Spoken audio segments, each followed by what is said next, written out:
திருவள்ளுவரின் வழியில் வாழ்ந்து வாழ்வின் உன்னத நிலையினை அடைய திருக்குறளோடு நாம் என்னும் இந்த நிகழ்விலே இணைந்திருக்கின்ற உங்கள் அனைவருக்கும் முதற்கண் வணக்கம்.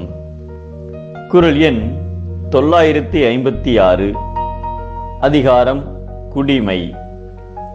இது விவிலியத்தில் கூறப்பட்டுள்ள நிகழ்வு. ஊசு என்ற நாட்டில் யோபு என்ற செல்வந்தர் ஒருவர் இருந்தார். அவரிடம் ஏராளமான கால்நடை செல்வங்களும் நிலபுலன்களும் இருந்தன. அவர் கடவுளுக்கு அஞ்சி தீய செயல்களை விலக்கி ஏழை எளியவர்களுக்கு உதவி செய்து கடவுளுக்கு ஏற்ற நீதிமானாக வாழ்ந்து வந்தார். ஒருமுறை சாத்தான் உலகை சுற்றிவிட்டு கடவுளிடம் வந்தபோது கடவுள் சாத்தானிடம், என் ஊழியன் யோபுவை போல் மாசற்றவனும் நேர்மையானவனும் கடவுளுக்கு அஞ்சி நடப்பவனும் மண்ணுலகில் ஒருவனும் இல்லை என்று பெருமையாகச் சொன்னார்.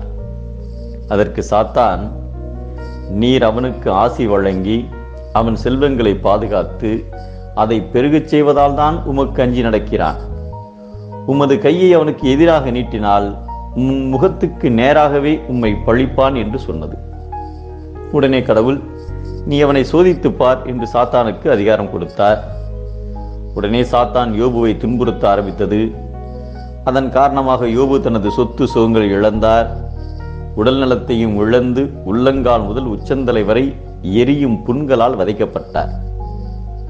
யோபுவின் நண்பர்கள் அவர் படும் துன்பத்தை பார்த்து, உனது துன்பத்திற்கு காரணம் நீ செய்த பாவமே என்று கூறினர். அதற்கு யோபு, நான் கடவுள் முன்னிலையில் குற்றமற்றவன், அத்தகைய குற்றம் எதுவும் செய்யவில்லை. நன்மையை மட்டும் கடவுளிடமிருந்து பெற்ற நாம் ஏன் தீமையை பெறக்கூடாது என்று அவர்களிடம் கூறினார். இறுதி வரை அவர் கடவுளை பழித்து கூறாமல் தனது நிலையில் உறுதியாக இருந்தார். அந்நிலையில் நீதிமானாகிய நான் ஏன் இவ்வாறு துன்பப்பட வேண்டும் என்று நெஞ்சுருக கடவுளிடம் வேண்டினார்.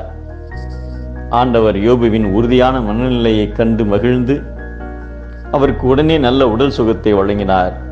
அவர் இழந்த செல்வங்களை எல்லாம் 2 மடங்காக திருப்பிக் கொடுத்தார். மாசற்ற குடிப்பண்புடன் வாழ்பவர் தான் வறுமையுற்ற காலத்திலும் தன் இயல்பிலிருந்து மாறமாட்டார் என்பதை சலம் பற்றி சால்பில செய்யார், மாசற்ற குலம் பற்றி வாழ்தும் என்பார் என்கிறார் நம் தெய்வப்புலவர் திருவள்ளுவர்.